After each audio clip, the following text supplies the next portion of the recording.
Asbury Respus, born around 1878 to Miles and Eileen Respus, hailed from the eastern region of North Carolina. Respus recounted an incident from his youth when he suffered a head injury after falling off a barn. He attributed this incident to the violent tendencies he displayed in his later life. The fall left him with a noticeable indentation in his skull, and he grappled with mental health issues throughout his life. On June 28, 1900, in Northampton County, North Carolina, he married Ophelia Harrell, the daughter of Mr. and Mrs. Daniel Harrell. At the time of their marriage, both Respus and Ophelia were 22 years old. In an interview conducted at Central Prison the day before his impending execution, Respus engaged in a candid discussion about his extensive criminal history. He revealed to the reporters in attendance that, although he could definitively recollect 8 of the murders he had committed, he believed the actual count might be as high as 9. The initial incident Respus recalled involved the murders of 2 African-American women, Lizzie Banks and Zenie Britt. He recounted that he had shot Banks and brutally beat Britt to death before the year 1912. In the vicinity of 1910, Respus also confessed to the murder of another African-American woman, Becky Storr, in Boykins, Virginia, employing a fatal beating using a stick. In the year 1912, Respus took the life of Ed B. Wynn, a black man hailing from Severn, North Carolina, by shooting him. Consequently, he faced charges for second-degree murder in Wynn's demise and was subsequently sentenced to 15 years behind bars. His prison term commenced on August 31, 1912. Approximately 6 months into his sentence, in February of 1913, Respus was declared criminally insane by authorities, leading to his transfer to a state mental hospital. During his tenure at the hospital, officials deemed Respus mentally fit to return to prison to complete his sentence, and he was subsequently reinstated at a prison camp. There, he secured a position as a cook. On September 13, 1916, Respus, along with 3 fellow prison cooks, John Pierce, Emmett Smith, and Tom Boylan, managed a daring escape from the prison kitchen. They ingeniously crafted a counterfeit key, scaled the prison walls, and absconded. While prison authorities detected the escape within minutes, all 4 inmates successfully eluded pursuit, even evading the tracking efforts of bloodhounds. The fate of the other escapees remains unknown, but Respus managed to elude recapture and remained at large from his 1916 escape until his eventual arrest in 1931 for a murder that ultimately led to his execution. Following his escape from prison, Respus returned to Virginia briefly before eventually relocating back to North Carolina. On January 14, 1918, near Greensboro, North Carolina, he resumed his gruesome spree with the murder of Jeannie Gilbreth, a housewife who tragically succumbed to burn injuries in a house fire while her husband was away. Significantly, this marked the first instance in which Respus took the life of a white victim. Initially, authorities regarded the fire that razed the Gilbreth home as an accidental occurrence. On July 21, 1920, Respus committed the horrifying act of drowning a 4-year-old boy named Robert Neal Osborne.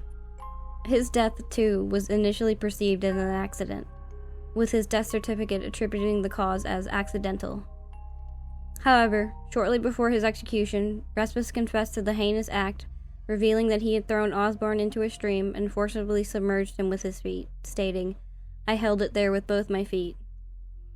Respus later feigned the discovery of the child's lifeless body, but suspicion of foul play did not arise until his subsequent arrest for the murder of Vera Leonard in September of 1931. In a chilling turn of events, on July 17, 1925, Respus took the life of 82-year-old Eunice Stevenson, a widowed woman who lived alone. He broke into her residence, mercilessly beat her to death, and manipulated the crime scene to resemble a suicide by suspending her lifeless body from the rafters of her house. An individual named Monroe Osment, suffering from dementia and intellectual disabilities in his 40s, initially confessed to Stevenson's murder. At one point, Respus came under suspicion in the case of Robert G. Smith's murder. Smith, a resident of Sumner, a township in Guilford County, lived alone and was the victim of an unsolved murder. The assailant had fired into Smith's secluded residence, fatally wounding him on a Sunday in January 1929. This incident occurred approximately 5 miles from Respus's place of residence at the time, and 4 of Respus's murders had taken place in Guilford County. However, no conclusive evidence ever linked Smith's murder to Respus. Locals speculated that the same individual responsible for Smith's death may have also been involved in the similar demise of Nellie Jones Bollinger, whose lifeless body was discovered with a gunshot wound in her mother's Greensboro residence on January 15, 1929.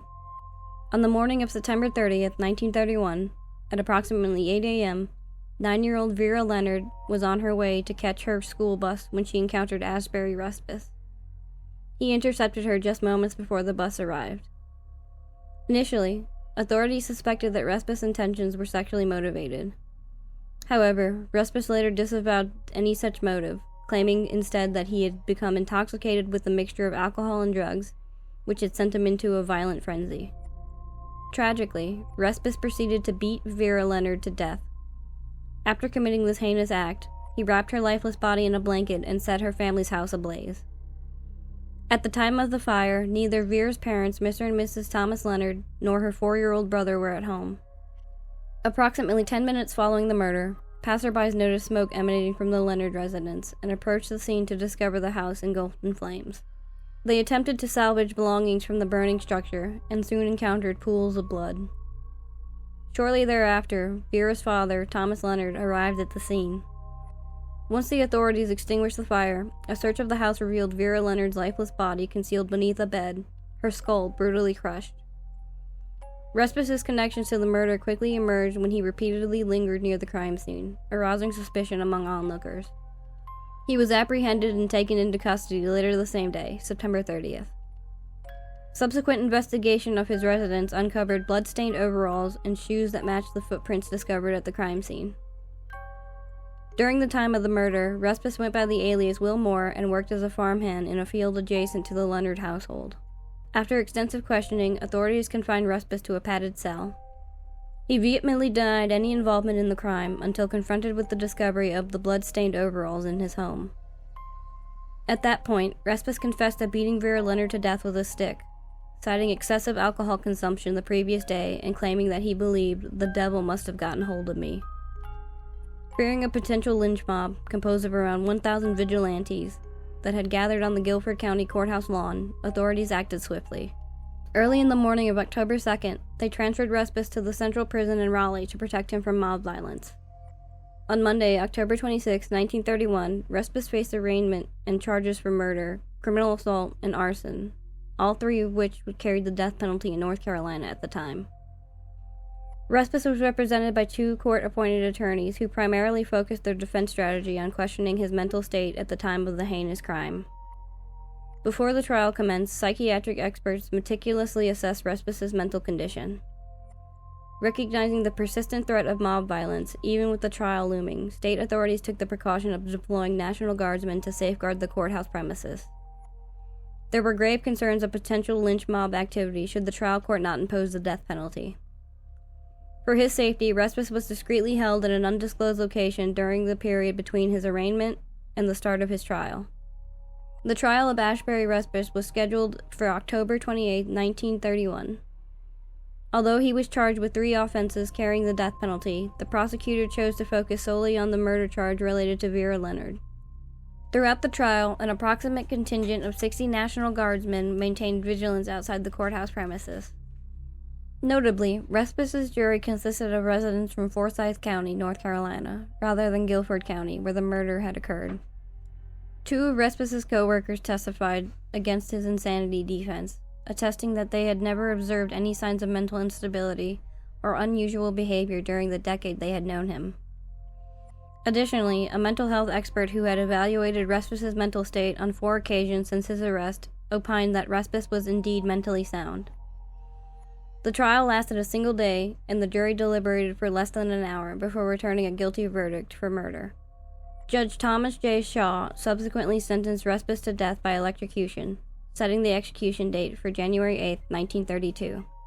Notably, the first time Respus was seriously considered a suspect in any prior murders occurred during his trial, when he was subjected to questioning by a group consisting of his legal counsel, psychiatrists, and county officials. During a noon recess of the court proceedings, Respus spontaneously confessed to committing 2 murders in Guilford County and an additional 4 in Northampton County. These additional confessions only surfaced in the news following Respus's trial for the murder of Vera Leonard, which concluded with his conviction and subsequent death sentence. Respus's sole attempt to escape execution involved a plea of executive clemency submitted to the governor of North Carolina at the time, but it was swiftly dismissed.